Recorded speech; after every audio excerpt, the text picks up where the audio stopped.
Masaya mag-aaral kasi naklase ko rin so bigyan lang. Nakaka-pressure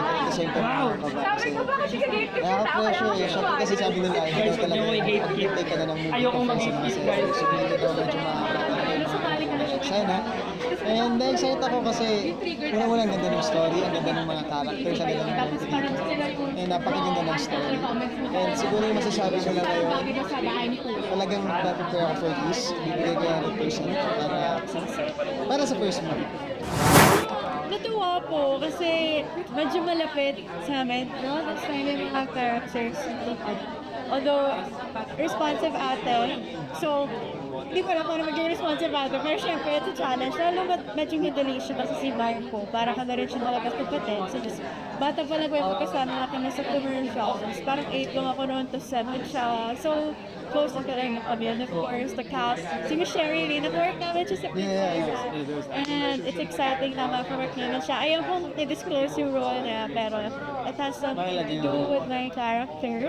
And it's a big factor sa story. So, nakaka-excite sa personal.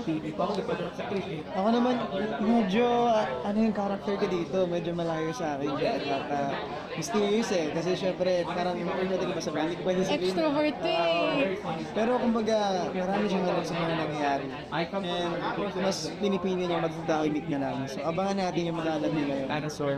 Yung mga alam nyo na yan, huwag kang titingin.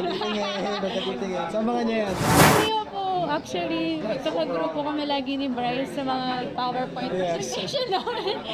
Ganon. As in like, dati sabi nga ni Bryce, yung text namin from Tara Gala to Tara Group Study. So, group study na.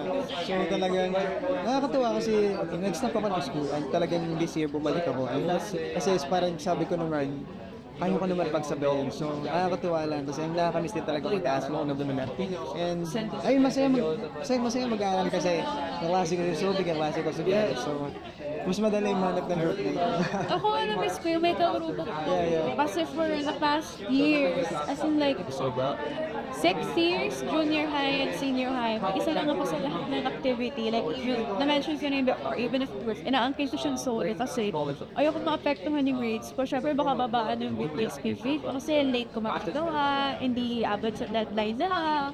So, sinasarili ko. Tapos nung may groupmates na ako, sabi ko, nakakamiss din pala may groupmates. Ayun siya lang ibig sabihin niya, magaling ang groupmates. Hindi nakakamiss kasi dati pag nagpa-PowerPoint presentation ako, nakalala ko, pagod na pagod ako kasi nasulat ko for 3 hours straight. Tapos parang mga 5 presentation. Ngayon kasama ko na sila, may hatian na kami sa mga slides. So, mga ideas, sharing kami, bigay kami, tapos sama-sama ko lang. So, mas mabilis. Sabi ko sa kanya, happy ka po sa score natin, perfect. Wow.